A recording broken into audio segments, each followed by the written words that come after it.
जाने आज योगिनी एकादशी पूजा का मुहूर्त, इस दिन क्या दान करना चाहिए। आषाढ़ शुक्ल पक्ष की एकादशी को योगिनी एकादशी कहते हैं। ऐसी मान्यता है कि इस दिन व्रत करने से भगवान नारायण की विशेष कृपा प्राप्त होती है। जाने इस दिन क्या दान करना चाहिए।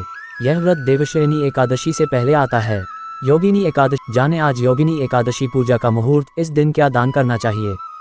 योगिनी एकादशी व्रत डेट, आषाढ़ शुक्ल पक्ष की एकादशी को योगिनी एकादशी कहते हैं। योगिनी एकादशी का व्रत इस साल 21 जून को रखा जाएगा। ऐसी मान्यता है कि इस दिन व्रत करने से भगवान नारायण की विशेष कृपा प्राप्त होती है। इस साल एकादशी के इस व्रत में जयद योग बन रहा है। इस बार एकादशी तिथि 21 जून को शुरू होगी। इस साल पूजा के लिए शुभ मुहूर्त 21 जून को सुबह 7:45 से 8:26 बजे तक रहेगा। इस दान पुण्य का भी बहुत महत्व है। योगिनी एकादशी के दिन और पारण के दिन यानी द्वादशी में भी आप दान कर सकते हैं। योगिनी एकादशी के दिन किस चीज का दान करना चाहिए। योगिनी एकादशी के दिन गेहूं, चावल आदि का दान करना चाहिए। इसके अलावा आप पारण के समय किसी मंदिर में या ब्राह्मण को भोजन करा सकते हैं। इस दिन कपड़ों का दान करना भी शुभ रहता है। योगिनी एकादशी पर जल का दान भी अच्छा माना जाता है। मौसमी फल जैसे आम, सेब या केला का दान करने से सेहत में सुधार और जीवन में मिठास आती है। योगिनी एकादशी पर जौ का दान भी शुभ माना गया है। योगिनी एकादशी 2025, पारण डेट एंड टाइम और किस चीज से पारण करें। 21 जून को एकादशी तिथि शुरू होगी और अगले दिन 22 जून को सुबह 4:27 बजे समाप्त होगी। 22 जून को एकादशी पारण का समय दोपहर 1:30 तक रहेगा। लोग द्वादशी पर पारण जौ के चूर्ण से कर सकते हैं। योगिनी एकादशी व्रत में क्या कर सकते हैं और क्या नहीं। योगिनी एकादशी के व्रत में एकादशी पर कठिन व्रत करने का विधान है। इस दिन जल और अन्न नहीं लेना चाहिए।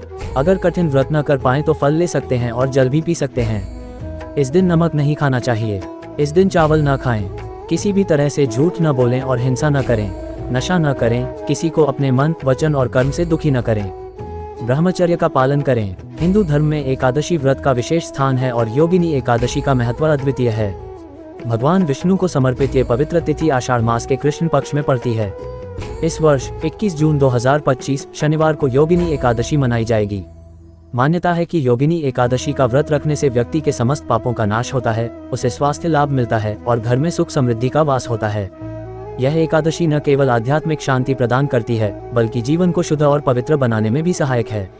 आइए इस लेख में विस्तार से जानते हैं कि योगिनी एकादशी व्रत के क्या लाभ हैं, इसे कैसे किया जाता है और इससे जुड़ी पौराणिक कथा क्या है।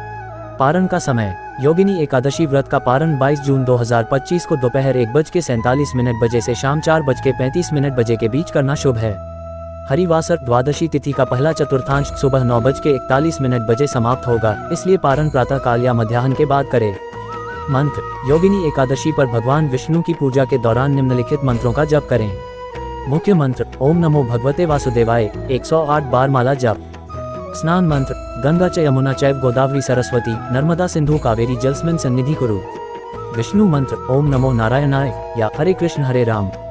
इन मंत्रों का जप श्रद्धा और एकाग्रता के साथ करें। विष्णु सहस्रनाम या विष्णु चालीसा का पाठ भी करें। योगिनी एकादशी के दिन प्रातः ब्रह्म मुहूर्त में स्नान कर पीले वस्त्र पहनें। पूजा स्थल को गंगाजल से पवित्र करें और लकड़ी की चौकी पर पीला वस्त्र बिछाकर भगवान विष्णु और माता लक्ष्मी की मूर्ति या तस्वीर स्थापित करें। पीले फूल, तुलसी पत्र, पंचामृत, मिठाई, चंदन, अक्षत, धूप, दीप और फल अर्पित करें। ओम नमो भगवते वासुदेवाय मंत्र की माला जपें और योगिनी एकादशी की कथा पढ़ें या सुनें। रात्रि में भजन कीर्तन और जागरण करें। द्वादशी पर दान पुण्य कर व्रत का पारण करें।